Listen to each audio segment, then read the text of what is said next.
राधे कृष्ण। आज के वीडियो में आप माघ मास महात्म्य के 7वें अध्याय की कथा का पाठ सुनेंगे। अगर आपको यह वीडियो पसंद आए तो वीडियो को लाइक कीजिएगा। भगवान श्री हरि का ध्यान करते हुए वीडियो शुरू करते हैं।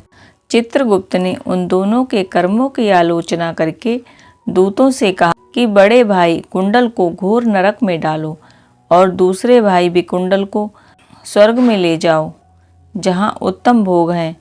तब एक दूत तो कुंडल को नरक में फेंकने के लिए ले गया और दूसरा दूत बड़ी नम्रता से कहने लगा कि हे विकुंडल, चलो तुम अच्छे कर्मों से स्वर्ग को प्राप्त होकर अनेक प्रकार के भोगों को भोगो।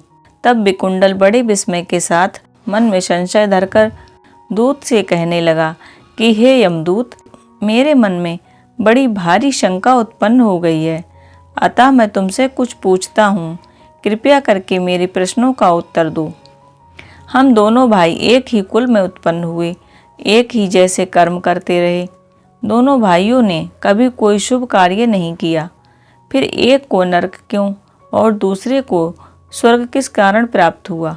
मैं अपने स्वर्ग में आने का कोई कारण नहीं देखता। तब यमदूत कहने लगा कि हे विकुंडल, माता पिता, पुत्र पत्नी, भाई बहन सब संबंध जन्म के कारण होते हैं और जन्म कर्म को भोगने के लिए ही प्राप्त होता है। जिस प्रकार एक वृक्ष पर अनेक पक्षियों का आगमन होता है, उसी तरह इस संसार में पुत्र, भाई, माता पिता सभी का संगम होता है। इनमें से जो जैसे जैसे कर्म करता है वैसे ही फल भोगता है। तुम्हारा भाई अपने पाप कर्मों से नरक में गया, तुम अपने पुण्य कर्म के कारण स्वर्ग में जा रहे हो। तब विकुंडल ने आश्चर्य से पूछा कि मैंने तो आजन्म कोई धर्म का कार्य नहीं किया, सदैव पापों में ही लगा रहा। मैं अपने पुण्य के कर्म को नहीं जानता। यदि तुम मेरे पुण्य के कर्म को जानते हो तो कृपया करके बतलाइए। तब देवदूत कहने लगा कि मैं सब प्राणियों को भली भांति जानता हूँ, तुम नहीं जानते। सुनो, हरिमित्र का पुत्र सुमित्र नाम का एक ब्राह्मण था, जिसका आश्रम यमुना नदी के दक्षिण उत्तर दिशा में था। उसके साथ जंगल में ही तुम्हारी मित्रता हो गई और उसके साथ तुमने 2 बार माघ मास में श्री यमुना जी में स्नान किया था। पहली बार स्नान करने से तुम्हारे सब पाप नष्ट हो गए और दूसरी बार स्नान करने से तुमको स्वर्ग प्राप्त हुआ। सो हे वैश्यवर, तुमने 2 बार माघ मास में स्नान किया, इसी के पुण्य के फल से तुमको स्वर्ग प्राप्त हुआ और तुम्हारा भाई नरक को प्राप्त हुआ।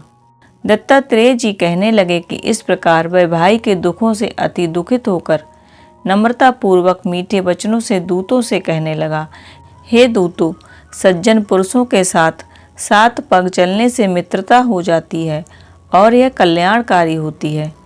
मित्र प्रेम की चिंता न करते हुए तुम मुझको इतना बताने की कृपा करो कि कौन से कर्म से मनुष्य यमलोक को प्राप्त नहीं होता, क्योंकि तुम तो सर्वज्ञ हो।